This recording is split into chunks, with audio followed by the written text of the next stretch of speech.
Well, hi, it's Imogen here. I'm here with my guest Shay Seaborn for our fourth conversation about stress and trauma and body intelligence and the Alexander technique.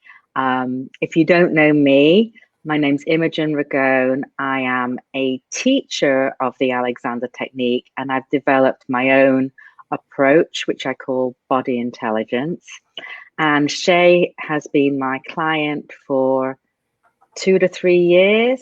And she's become a friend, and she's a trauma survivor and is a trauma awareness activist. And this series of conversations is kind of putting into the public kind of lots of private conversations, things we've talked about over these 3 years, and we're kind of making them more cohesive, and we feel there's things that would be helpful for a lot of people to know about from what we're both learning from each other. So today's conversation is a little bit different because we're going to talk about a tool, a practice that I teach all my clients called TheCyCle. And it ties in very well to what we were talking about last week, which was down regulation, which is a concept that's backed by neuroscience that means Shay, help me out. It means the ability to bring one's activation level when it's overactivated, to bring it down to a level where we feel calm and open and engaged and curious and safe inside ourselves. And that is one of the things that TheCyCle has been very, very useful in particular to you for, right? Yes, Shay. very much. So let me just make sure I say what I'm meaning to say here. Yeah. So how would you, so what we're going to do today is we talk a little bit about it, and then I'm actually going to teach and guide anyone watching through it, so you get to experience TheCyCle for yourself. It takes only a couple of minutes, and the elements of it you can pull from it and even get benefit in a moment or two, especially with some practice, and we'll talk a bit more about that later. But Shay, how well, you kind of have described TheCyCle, but anything else you want to say about it, or any key thing in particular you found helpful? Well, I'd like to say that I want to call it supercalifragilisticexpialidocious. You do? That doesn't sound very easeful. It's a little harder to spell, but it rolls off the tongue. No, because I'm always gushing to people about Alexander and TheCyCle in particular, because it's portable, flexible, universally applicable. It's secret. Nobody knows you're doing it. It seems very simple and very delicate, but it's also really profound, the effect that it can have. And I feel like the way I talk about it, people think, oh, it's too good to be true. But there is a catch, and that is that to receive the best benefits, you have to practice. Like, I feel like now at 2.5-ish years, I'm really starting to understand the potential and feeling some of that, but knowing there's a whole lot more that it can do for me, the more I practice and notice it. Yeah, so thank you for saying that. So I think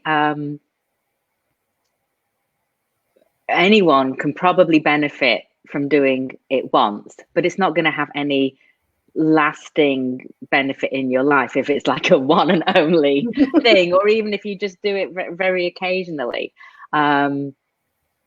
So but it only takes a short amount of time. I'd say a couple of minutes if you do the full thing. I don't think that's onerous. And as you say, especially as you get more practiced, you can do it in all sorts of places that, to fill time, to help you calm your nervous system before doing something. In fact, here's a little secret that every time Shay and I have done one of these live videos, before we come on the air, we do the cycle together, and it helps us calm our own nervous systems. I think especially for Shay, I'm a bit more used to doing live videos. I think it was your first one, the first conversation that we had.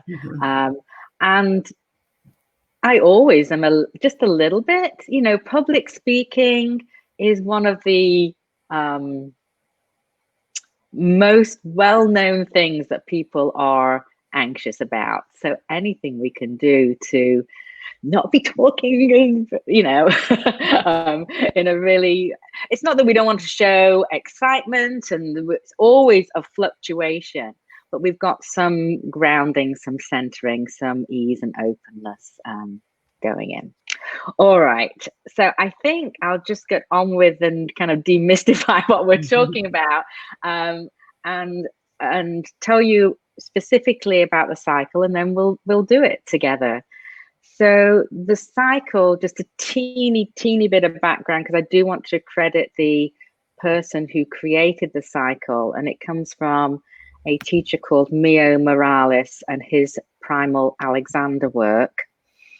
And I also want to tell you, we're going to use a phrase to think during the cycle. And that phrase is, I am free to notice ease. So this is a little bit different from the words that Mio uses, but the intent is exactly the same.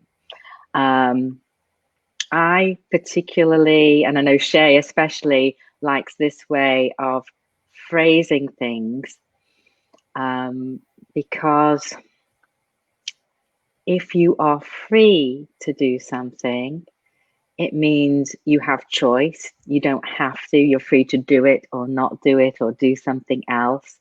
It's giving permission. It's seeding a possibility without forcing anything. Anything else that you would like to add about that particular phrasing? Because it is important. It is for me as a trauma survivor to have something, a resource so readily available that is non-coercive in any way. And it feels to me like an invitation. Yes. And you can always decline an invitation. And that's a very liberating thing. I wish every tool that we can use to recover from PTSD was so, so, I don't even know what the word is, so non-judgmental, so non-coercive. It's really important. Yeah. And from my point of view, from an Alexander technique point of view, what I've noticed is if people try and be more at ease or try and relax, we often get more tense. That trying does not help. But if your only job is to think this thought, send it out, I'm free to notice ease. You're not even having to feel anything. It's very light. It's just about noticing. But you don't even have to notice because you are free to notice or not notice. So it's very indirect. And that seems to work best. And if we can really just put out that thought without trying to do it, it really is like a message to our body to just find its own way. It's like giving us permission to get out of the way, and our body, mind, self may find a little ease for us. And in my experience, more often than not, it does. So what I mean by ease, again, so it's just relative. If you think of kind of tension and ease on a continuum, we're always fluctuating. That's life. We're always fluctuating one way or the other. So ease is just a little bit more to in that direction of ease, a little bit away from the tension. And so that could just be nudging a teeny weeny tinsy little bit. But sometimes it can feel quite huge. But we're interrupting going in the direction of more tension. And that is neuroscience. Yeah. Okay, good. Yeah, that's one of the things I keep. This is actually what started this conversation today. Is I keep saying, Imogen, this is so in line with neuroscience. It's just wonderful. Yeah. It's gratifying to me to know that I've been on the right path, even as I see these two, streams of information coming together. But also because nobody's going to rescue us from the trauma that's going on globally right now. We're going to have to rescue ourselves and each other. And I see Alexander as a key important tool that we can use to undo some of the trauma that's been done and is going to continue. So that's part of the reason I'm so excited. It's neuroscience too. Yeah. So, I mean, there are huge implications. And then it's also this personal thing, just one tiny thought, one little nudge at a time in the direction of ease. So it's kind of both at the same time. Yes. Yeah. And talking about crediting people, I should also credit my good friend and colleague, Jennifer Roy Franco-Lee, because she is the one who first introduced me to this way of thinking. I am free to. And they've been called freedom directions. Sometimes you might hear that term if you follow Alexander technique stuff. And I have just run with it. I find them so empowering.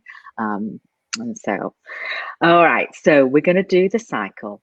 So it's called the cycle basically because we are going to cycle through thinking this thought to ourselves, I am free to notice ease, 40 times. Now that sounds probably a little bit. I told you there was a catch. But we're going to do it in a very, very easy way. We're going to hold each finger in turn, just very lightly. And you can just, I'm holding them up here so you can see, but just let your hands rest in your lap. And for each finger, I'm going to count to 4. And for each count of 4, we're going to think, I am free to notice ease. So I suggest you just think it as softly, as lightly as you can while staying engaged with the process. You may notice places of ease in your body or places that are relatively more comfortable. You may notice things in your environment that are more easeful in your life. You may not notice anything. It's not your job to actually notice, but things may come up that you notice. Your job is just simply to put that thought out. It's like you're just telling a friend, I'm free to notice these, but you don't have to do anything about it. That's it. All right, I think we just do it now. So you'll start by very gently holding the thumb of your left hand, letting your hands rest lightly in your lap. And 1, I'm free to notice ease. 2, I'm free to notice ease. 3, I'm free to notice ease. 4, I'm free to notice ease. Index finger. 1, I'm free to notice ease. 2, I'm free to notice ease. 3, I'm free to notice ease. 4, I'm free to notice ease. Middle finger. 1, I'm free to notice ease. 2, I'm free to notice ease. 3, I'm free to notice ease. 4, I'm free to notice ease. Ring finger. 1, I'm free to notice ease. 2, I'm free to notice ease.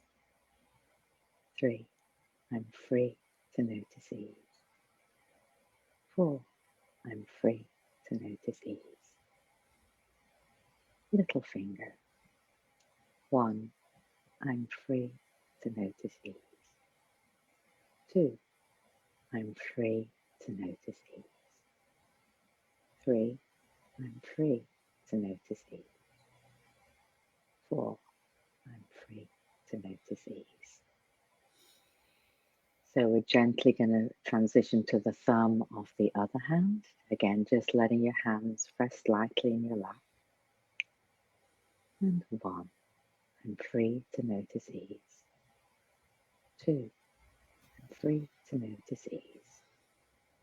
3, I'm free to notice ease. 4, I'm free to notice ease.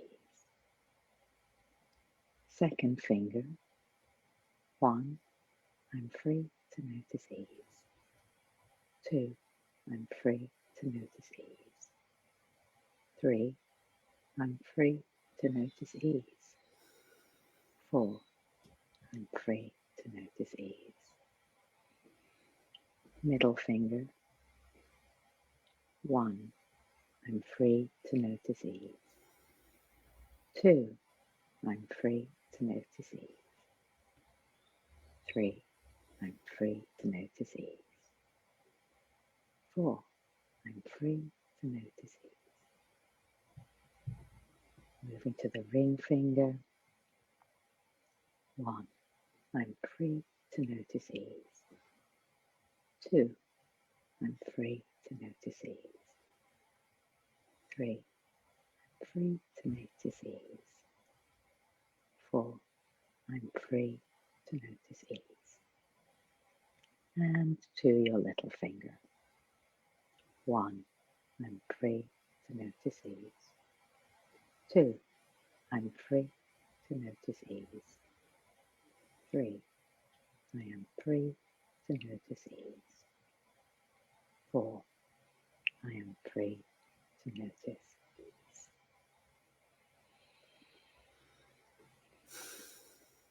So that's it. It's really, really simple. And I am noticing a change in my voice, which is because I'm more at ease, more relaxed in my body, more open. I'm noticing my breath. Shay, what are you noticing? Well, I noticed something really different this time. Like I mentioned to you before we came on air, I woke up to a nightmare this morning, and then I had some flashbacks after. And yeah, I'm used to all this stuff, but lately it hasn't been, so much. And to have both of those happen, it really kind of unsettled me. So that's why I was so glad to do the cycle with you before. And it's like every time I do it, there's a different kind of shift. So this time I noticed that the ease I noticed initially, especially for the left hand, was out there. Mm-hmm. Because I was so janked up in here, I needed to find my resources out there. And as I did, I could slowly feel my body settle enough that I could come back in and notice the ease inside me. That's really interesting. Yeah, it's amazing what will come up if we can not go searching for the ease. And I know you've mentioned, and this is so true, it was actually true for me too, when I first started doing this practice, I'd be looking for the ease, and like if the next number came and I haven't found anything yet, it would get frustrated. But kind of even if you don't notice anything, especially if you can not be in that searching mode that I was talking about, the idea is that, well, all I do is come back and put out the thought again. That's the beauty of practicing, is that you get into the habit of, oh, I just come back to it. I just come back to it. And that's why it was so helpful for me at that 2.5-hour dentist appointment. I did the cycle, but I lost count. I didn't even remember what hand I was on sometimes, because I was fighting flashbacks and all kinds of, normal dental tragedy things. But I just, I would start with the thumb of the left hand again whenever I lost it. And just start with the thumb of the left hand again. And I was able to tolerate that dental experience with so much more ease than any other time in my life. So I'm really thankful. Yeah, I was so pleased to hear about that experience that you had, and how you were able to deal with it basically in a new way for you. It's the first time I was able to stay in my body during, that kind of a dental visit. Normally I go in and I say, okay, so I'm going to be up here, or maybe even by the ceiling, but I can hear you. So tell me what you need and I'll do that. Otherwise, just leave me alone. I might look like I'm dead, but I'm fine. So I thought, well, I have this new tool here, this new technique, and why don't I just try it? In worst case scenario, I can just go up to the ceiling again, but I didn't have to. And it just felt like such a major milestone in my ability to be like a normal person in a normal life. Yeah, that's fantastic. I'm noticing a few comments from people watching who found it relaxing. Janet found it relaxing. Gwen noticed more ease. Laura loves the simplicity, noticing what is present. Absolutely. And Lorraine's found it very helpful. And it's letting go of trying to find it. And that's why the practice, and I guess the support, this is actually the first time I've done it in a completely public setting where I can't see the people who are receiving it.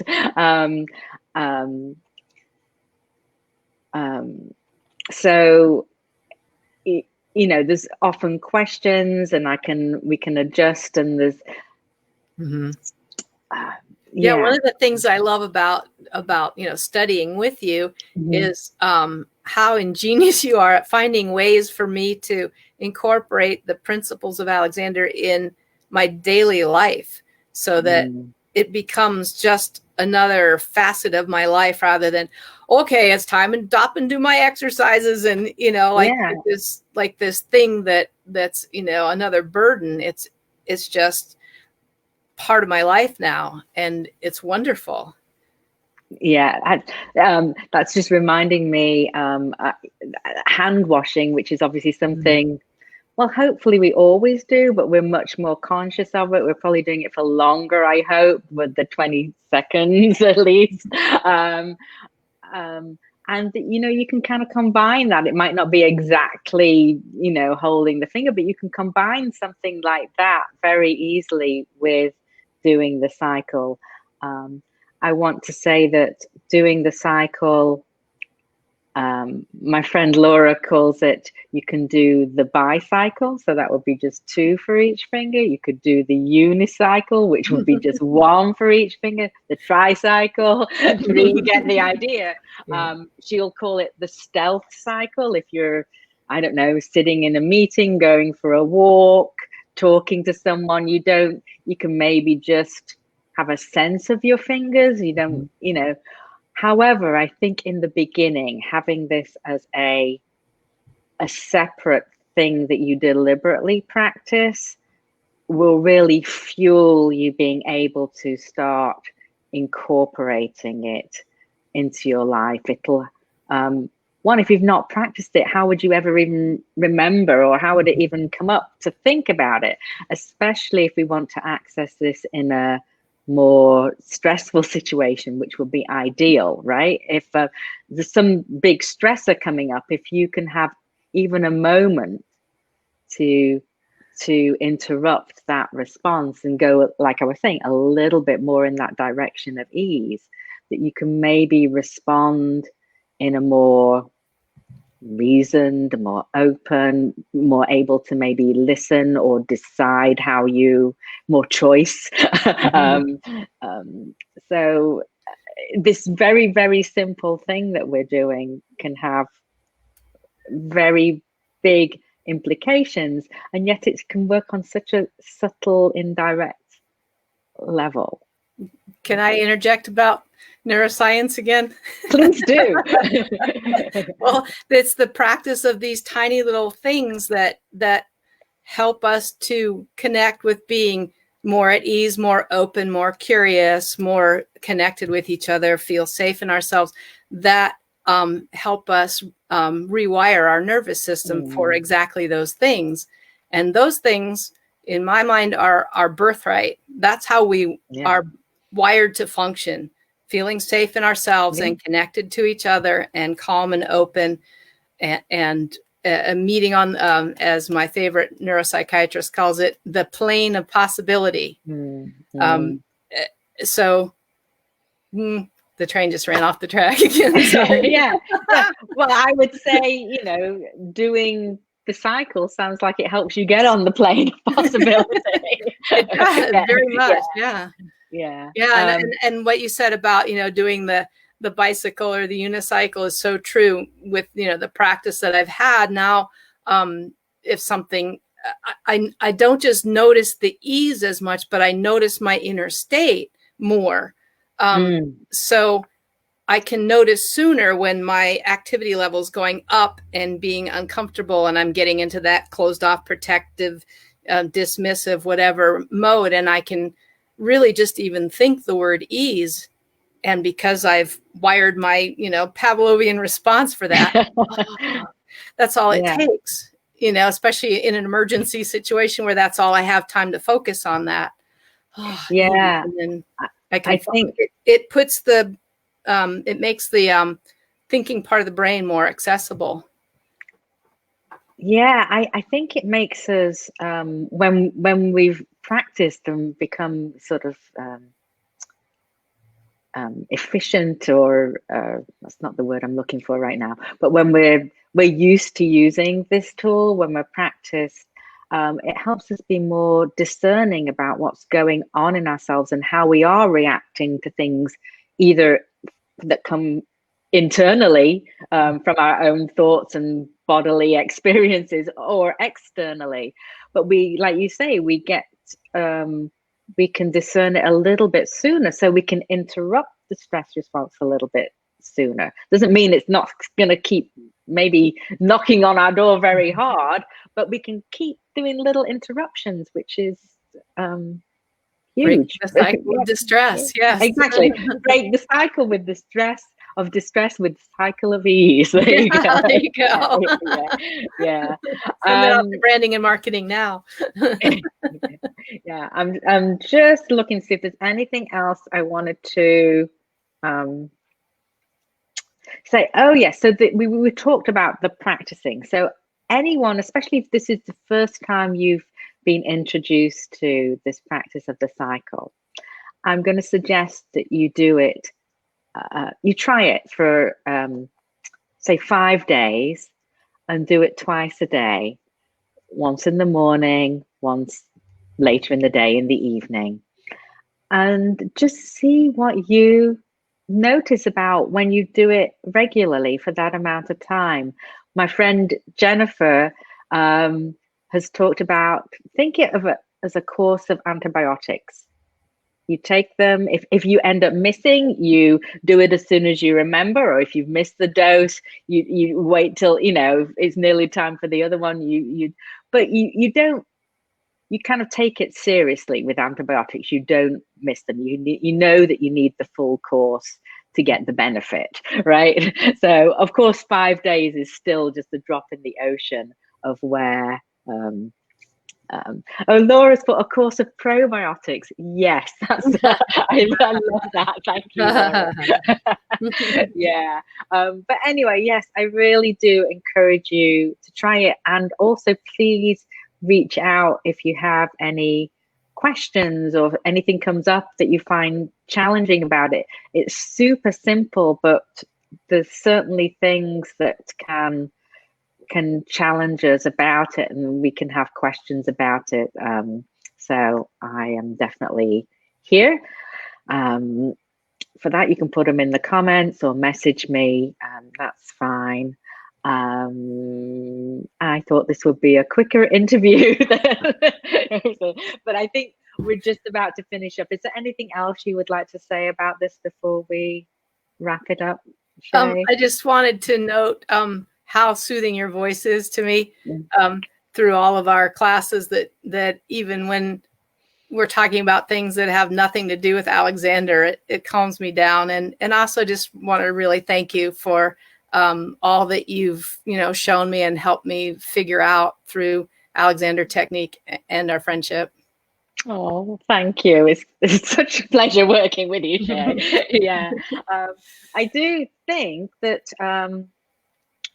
my voice, I'm sure, has changed from before I did any Alexander at all, and over time has got calmer. I think I was a friendly, nice person pre-Alexander, but I have ways to calm my nervous system, to self-soothe, down-regulate, whatever term you want to use, that comes across in the non-verbals. And I think that actually ties into what we had tentatively thought we might talk about next time, which was non-verbal communication, body language, and posture, and how that all ties into stress and trauma. And does that sound like a good topic to you? Yay, more neuroscience. Yeah. Okay. Yeah. Okay. I've got a Facebook group, if you're not a member already, called the Body Intelligence Community.